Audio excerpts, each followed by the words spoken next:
Assalamualaikum warahmatullahi wabarakatuh. Perkenalkan, nama saya Rizky Ardandianto dari Prodi Manajemen 20A. Tujuan video ini saya menyelesaikan tugas pengantar bisnis sesi 10. Video ini dengan materi verba yaitu berjudul mengelola sumber daya manusia dan hubungan tenaga kerja. Manajemen sumber daya manusia yaitu proses menangani berbagai masalah pada lengkap karyawan, pegawai, buruh, manajer, atau semua tenaga kerja yang menopang seluruh aktivitas organisasi, lembaga, atau perusahaan mencapai tujuan, yaitu Departemen Sumber Daya Manusia atau HRD atau Human Resource. Pada dasarnya, manajemen sumber daya manusia yaitu salah satu fungsi dalam sebuah perusahaan atau organisasi yang fokus pada kegiatan rekrutmen, koordinasi, dan pengarahan untuk para personel yang bekerja dalam perusahaan tersebut. Manajemen dalam hal ini bertanggung jawab untuk mengembangkan perusahaan dengan menerapkan seluruh nilai dan budaya perusahaan, juga memastikan bahwa perusahaan memiliki tim yang sangat baik dan solid serta memahami pemberdayaan karyawan. Definisi manajemen sumber daya manusia adalah serangkaian aktivitas organisasi yang diarahkan pada usaha untuk menarik, mengembangkan, dan mempertahankan angkatan kerja yang efektif. Perencanaan SDM ini mempunyai dua tugas, yaitu yang ke-1 analisis pekerjaan, yaitu analisis sistematis terhadap pekerjaan dalam organisasi yang terdiri dalam dua bagian juga, yaitu deskripsi pekerjaan, yaitu evaluasi sistematis terhadap tugas-tugas, lingkungan kerja, alat, bahan, dan perlengkapan yang berkaitan dengan kinerja suatu pekerjaan. Terus yang B, spesifikasi pekerjaan, yaitu penjabaran keterampilan, kemampuan, dan keterangan-keterangan lain yang dibutuhkan untuk melakukan suatu pekerjaan. Yang kedua, memperkirakan permintaan dan penawaran sumber daya manusia. A. Meramalkan penawaran internal atau internal supply, yaitu jumlah dan jenis karyawan yang akan berada di perusahaan pada suatu waktu tertentu di masa mendatang. Yang B. Meramalkan penawaran eksternal, yaitu external supply, yaitu jumlah dan jenis orang yang akan tersedia bagi proses rekrutmen dari semua pasar tenaga kerja.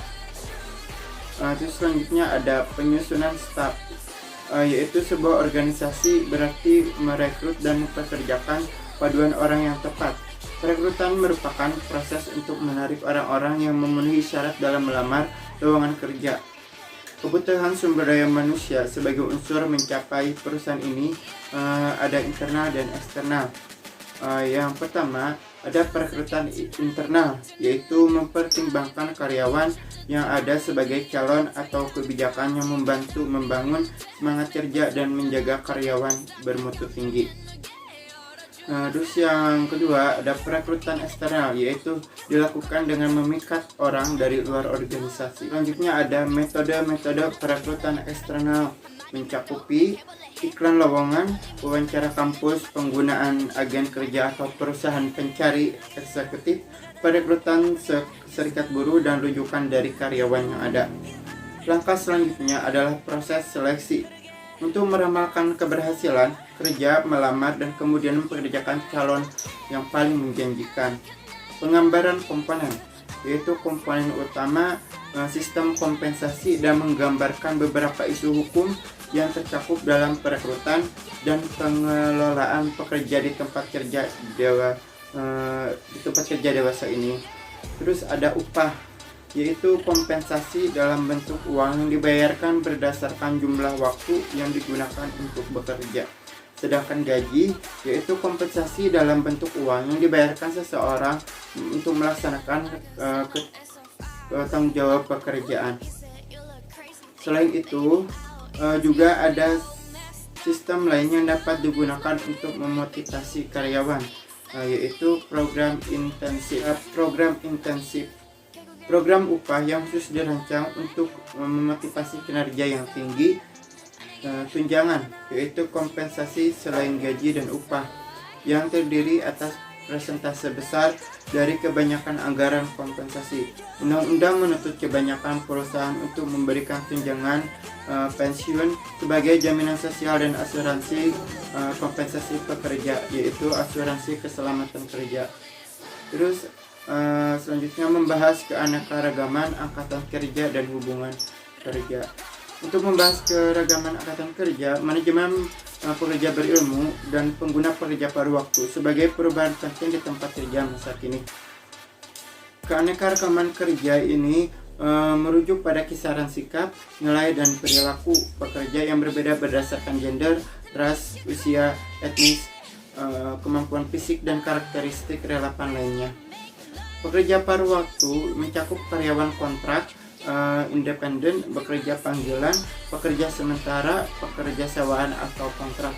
Dan pekerja paruh waktu mereka memperkerjakan pekerjaan lain dari yang dikerjakan karyawan tetap atau purna waktu dalam organisasi. Selanjutnya ada relasi tenaga kerja menggambarkan proses kesepakatan dengan karyawan yang diwakili serikat buruh. Proses tawar-penawar kolektif mulai ketika serikat buruh diakui sebagai perunding bagi para anggotanya. Siklus tawar-menawar dimulai ketika pemimpin serikat buruh bertemu untuk menyepakati kontrak. Serikat buruh yaitu kelompok individu yang bekerja sama mencapai tujuan-tujuan tertentu, yaitu upah yang tinggi, pekerjaan yang lebih aman, dan sebagainya. Selanjutnya yang terakhir ada tantangan-tantangan baru di lingkungan kerja yang terus berubah. Serangkaian tantangan sumber daya manusia yang sangat penting berpusat pada keanekaragaman angkatan kerja, yaitu kisaran sikap, nilai-nilai, kepercayaan, dan perilaku para pekerja yang berbeda sesuai dengan jenis kelamin, ras, umur, etnis, kemampuan fisik, dan karakteristik relevan lainnya. Di masa lalu, organisasi cenderung berusaha menyeragaman angkatan kerja. Mereka berusaha dijadikan setiap orang berpikir dan berperilaku serupa. Akan tetapi, sebagian karena hasil usaha tindakan afirmatif, banyak organisasi Amerika Serikat sekarang membentuk angkatan kerja yang lebih beragam, meliputi lebih banyak kaum wanita, kaum etnis minoritas, dan karyawan yang dilahirkan di luar negeri dibandingkan masa-masa sebelumnya. Cukup sekian, terima kasih dari saya Rizky Ardandianto. Mohon maaf apabila ada kesalahan. Wassalamualaikum warahmatullahi wabarakatuh.